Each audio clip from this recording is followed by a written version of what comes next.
Fala pessoal, vamos agora para mais uma aula, né?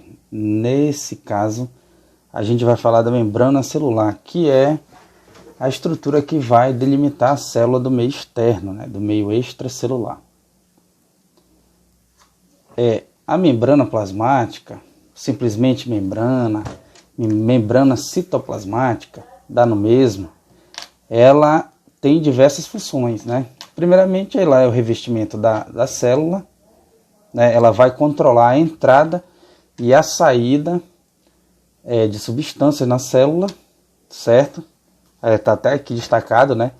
Possui como principal função o controle e a entrada, né? O controle, né? A entrada e saída de substância da célula, certo? E esse transporte celular ele pode acontecer de forma passiva ou de forma ativa, né? Transporte passivo não gasta energia da célula, é natural, e transporte ativo que vai ser contra um gradiente de concentração, aí vai gastar energia da célula. Vamos lá, primeiramente, aqui a gente tem uma estrutura da membrana celular e como é que ela é formada, essa membrana celular.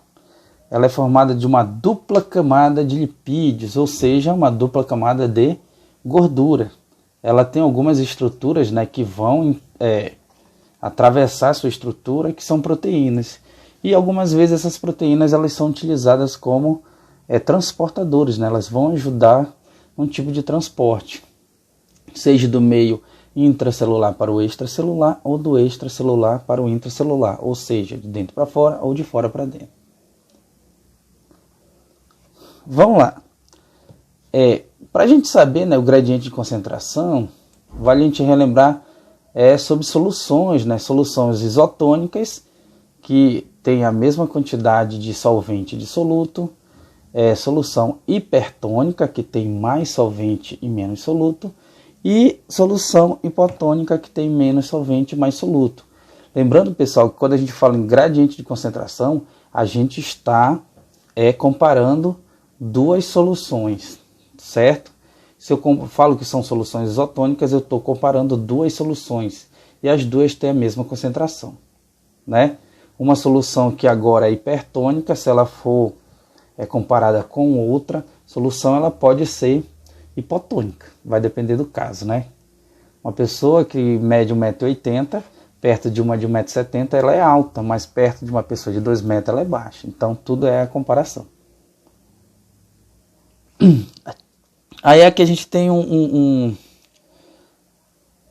esquema, né, bem detalhado, né? Solução isotônica, soluto e solvente são iguais, né? Com qual a solução você está comparando.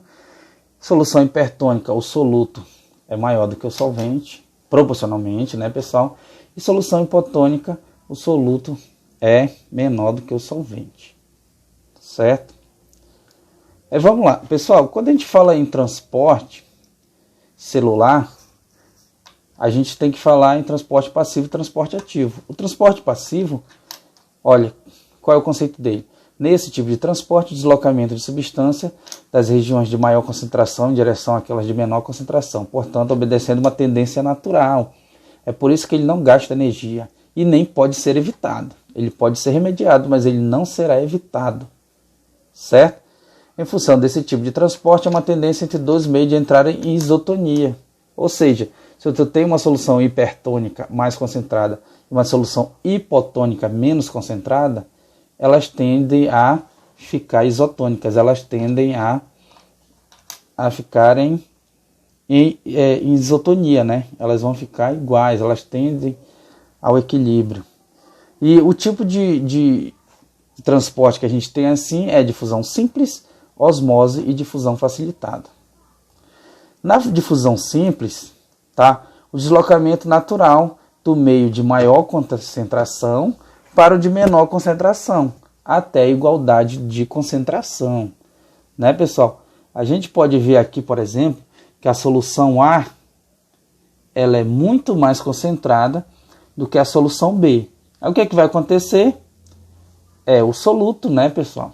Ele vai passar do A para o B naturalmente, tá? Até o segundo caso aqui que a gente está vendo, vai haver o que? A isotonia, ele tende ao equilíbrio.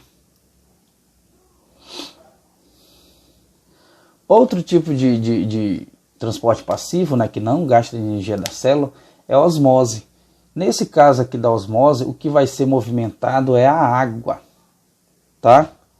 Então, é onde tem menos água proporcionalmente, vai para onde tem mais água proporcionalmente, tá, pessoal? Quando a gente fala em transporte passivo, é sempre do mais concentrado para o menos concentrado, tá? Difusão, isso acontece na difusão, acontece na difusão facilitada, e na osmose isso acontece, mas a gente tem que prestar atenção que a gente tem que levar em consideração que é a água, tá? Ou seja, o meio hipotônico, por ser menos concentrado, ele tem mais água. O meio hipertônico, por ser mais concentrado, ele tem menos água. Então, na osmose, preste atenção, leve em consideração a quantidade de água. Aí aqui a gente tem o comportamento de uma célula animal, que no caso é a hemácia, o glóbulo vermelho do sangue, e uma célula vegetal em diversas soluções. Na solução isotônica, tá, que é de igual concentração, a célula, né, a hemácia, ganha e perde água do mesmo tanto, então ela mantém o seu volume. Na solução hipotônica, como ela ganha mais água, né, pessoal, repare só, se a solução é hipotônica, ela é menos concentrada, ela tem mais água em relação ao interior dessa célula. Então ela ganha mais água do que perde e a célula estoura. A gente chama de lise celular. E na solução hipertônica, né, por ter mais concentração, ela tem menos água, proporcionalmente comparando com o interior da célula. Então a água vai sair mais e a célula vai ficar murcha. No caso da célula vegetal, na solução isotônica acontece a mesma coisa, né? Ganha e perde água, então o volume não altera. Na solução hipotônica, ela ganha mais água, mas por causa da parede celular ela não estoura, porque a parede celular é muito resistente. Então, célula vegetal não estoura na osmose, certo? E na solução hipertônica, né, ela vai perder mais água também e vai ficar plasmolizada, ela vai ficar murcha. Mas o seu exterior ele não muda, já que tem a parede celular, certo? Na difusão facilitada, pessoal, também vai acontecer o transporte do meio mais concentrado para o menos concentrado, até a igualdade de concentração. Só que algumas partículas elas são pouco solúveis em lipídios. E quem é feito de lipídio? A membrana celular.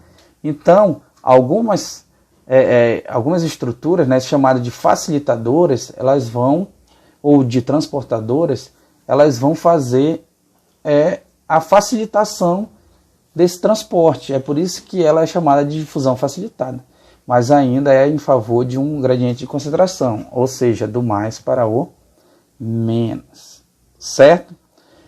Aí agora a gente só tem um tipo de transporte ativo, que é a famosa, né, a famigerada bomba de sódio e potássio, tá? Porque ela é um transporte ativo, ela acontece contra um gradiente de concentração, certo? Vamos lá. Pessoal, naturalmente, tem mais sódio fora da célula do que dentro. Então, o que acontece? A difusão vai acontecer, o sódio entra na célula. Só que a célula não precisa mais desse sódio, ele é capturado por um transportador e é bombeado para fora da célula. Com o potássio, né, o K+, acontece o contrário. Tem mais potássio dentro, tá, do que fora da célula. Então, o potássio ele vai ser colocado para fora da célula através da difusão. Só que a célula precisa desse potássio. O que é que ela faz? Ela pega esse potássio fora da célula e vai bombear para dentro.